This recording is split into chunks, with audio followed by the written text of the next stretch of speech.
I don't like being in front of cameras. I don't like public speaking. Name is Nick Mowry. MOS is 153 Mike, and I work with 2916 Aviation Battalion.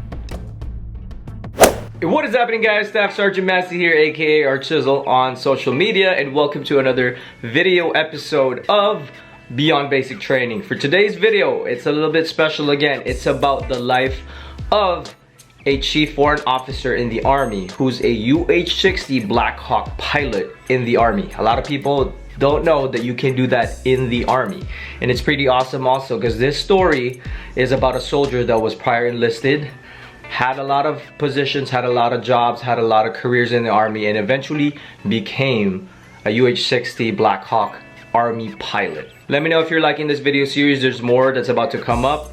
Link you guys where it actually all came from. Let's go. When I joined the Army, at first I was worried about basic training. And while it was a huge milestone in my life, and was absolutely something to be proud of completing, there was so much more to the Army. With over 150 jobs available and assignments all across the globe, the greatest adventure of my Army story was waiting beyond basic training.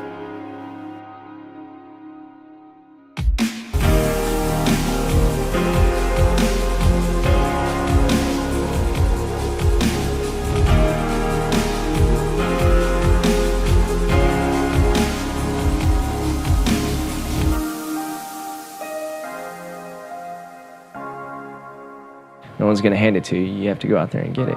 There's so much the Army has to offer. I mean, why not? Name is Nick Mowry. MOS is 153 Mike, and I work with 2916 Aviation Battalion. I've been in the Army a little over almost 15 years. I joined the Army in 2004 August. I joined as 11X. Then the Army made me 11 Charlie, which is a mortarman, indirect fire support. Did that for almost 10 years. Did 3 deployments, 2 to Iraq, 1 to Afghanistan. Got my expert infantry badge, Pathfinder, air assault, Ranger School, anti-terrorism level 5, and sniper school. When we would hear the choppers coming out there in the sector, we knew we were gonna be okay. I was just like, you know what, that's what I want to do, you know? And then come to find out, you can't do that. You know, you don't have to be a certain MOS in the Army.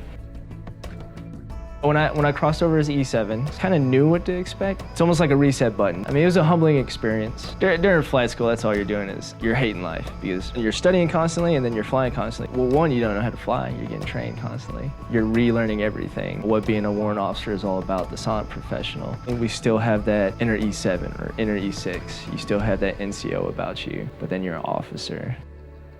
I'm still trying to get used to it, the Mr. Sir. When someone says sir, sometimes I don't look. I'm getting better with it now. The biggest transition for me was going from infantry to here, and infantry, discipline, dress by rank, name, parade, rest. Aviation, I'm not saying it's lax or anything, but it's more close-knit. It's like a little family when we're on a crew. So when we're flying around, we do real-life hoist. You know, people are hurt or they're dying. And we're in the aircraft. It's not, hey, CW2 Mowry, or hey, sir. It's just quick to the point. Hey, we're drifting left, we're drifting right, and we have a Humvee under us, we have a hazard, we need to go around. Walks was fun. It's a fire hose of information. Felt like it was a condensed course. You got some IP that has 20, 30, 40 years of experience that could probably just fly looking at the controls. One thing they do best at flight school is they tell you how dangerous it is. We brief a helicopter incident, controlled flight into terrain, pilot error. Every day there's a safety brief. And you realize, yeah, this is pretty dangerous. How I correlate it, it's almost like kicking indoors when you're, deployed or, fighting the bad guys. The moment you leave the gate, you're just like, okay, it's real. We did all of our PCCs, PCIs, we did our checks, we got our mission. It's game time as soon as you leave the gate. It's game time as soon as you pick up the aircraft, every time. That's how risky it is. It's a stressful profession. It's constantly bettering yourself, especially if you're the pilot in command. You're overall responsible for all the lives on the aircraft. So flying here is not bad. You get a lot of time.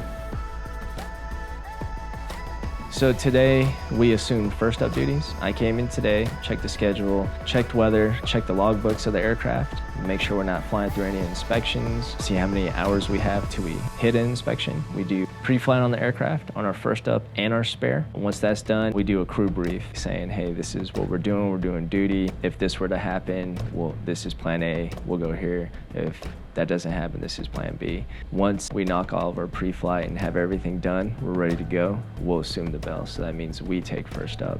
But if we have a transfer to the Southern Basin or Vegas or Loma Linda, then second up comes in and they assume first up.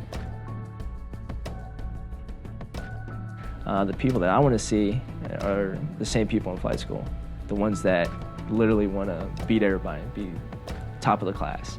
I mean, there's only going to be one person top of the class, but that competition, like, hey, you know, I'm going to get you today on the hover, or I'm going to beat you on the auto rotations, like, that's good.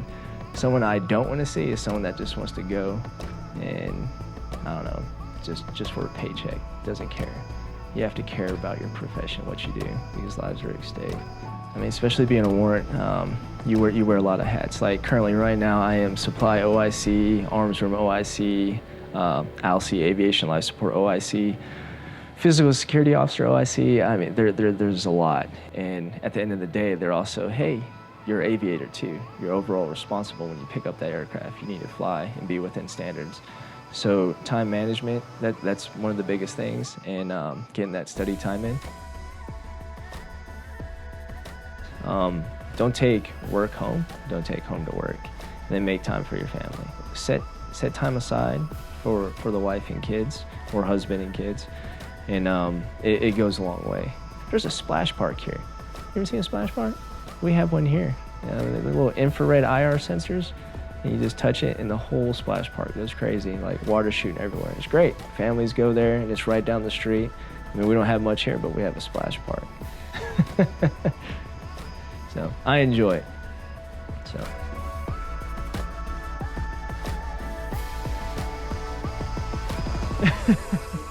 I was trying to throw some recruiting in there for you guys. You like that?